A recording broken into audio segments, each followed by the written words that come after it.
Right then guys, it appears to be MOT season. However, this one has been washed, and make sure you stay tuned for part 2, where I will go into more detail about the faults we have actually found regarding oil pressure and the differential pressure sensor for the DPF. So don't forget to like and follow so you don't miss it. So we're just going to crack on with the MOT prep now. As you can see, we've just been going through checking the usual bits and pieces as we get into the cab.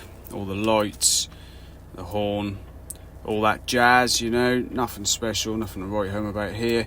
Luckily this is a 23 plate motor, so there really was hardly anything wrong with this. So I was sort of a bit blessed really for my Monday morning, although a Saturday to everyone else. This old check strap caught my eye though. There's more slap in there than I don't know what to do with. Nice LED lights there. One thing they did do is move away from the bulbs to give them much better vision at night. They were so bad.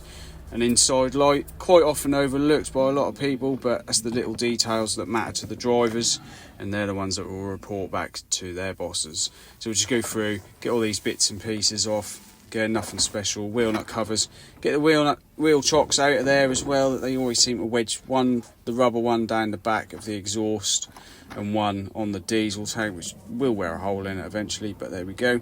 So these are the faults I was on about earlier. We've got engine oil pressure faults, and we also have differential pressure sensor for the DPF faults, but we will be looking at them in part 2, so don't forget to come back tomorrow probably for part 2. So we're just going to go through and mark these tyres up.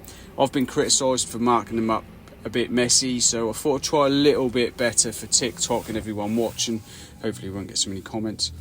If you're wondering why we've got red exclamation marks on our brake pad warning, it is because we had no connection to central system, so it didn't know what axle configuration was actually fitted to the vehicle. Just going to get on now and do our tap round. Little tip for you: when you tap a spring, listen for it to ring.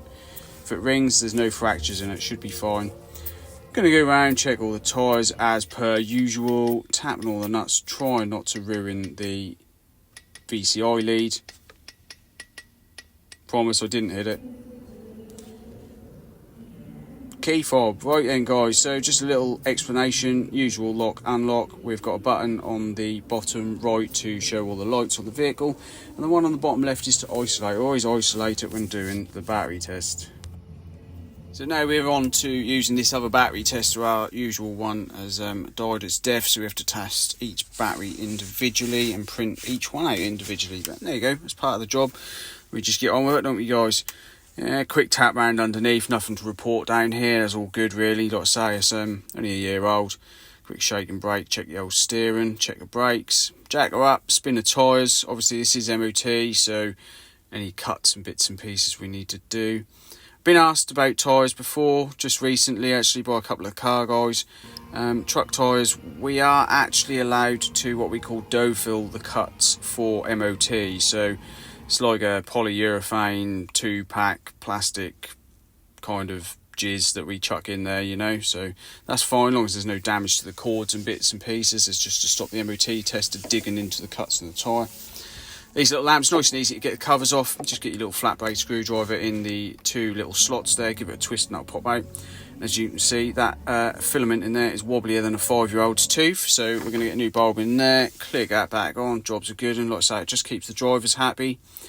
Get that check strap tightened up, and we're going to bang on with the only 2 service items we've got for the first year service, which is 2 aircon filters. As you can see guys, these do get pretty clogged up, and it does make a difference to the blowers once they're clean. Nice new fresh ones, and because it's nearly the end, we'll fit that like that.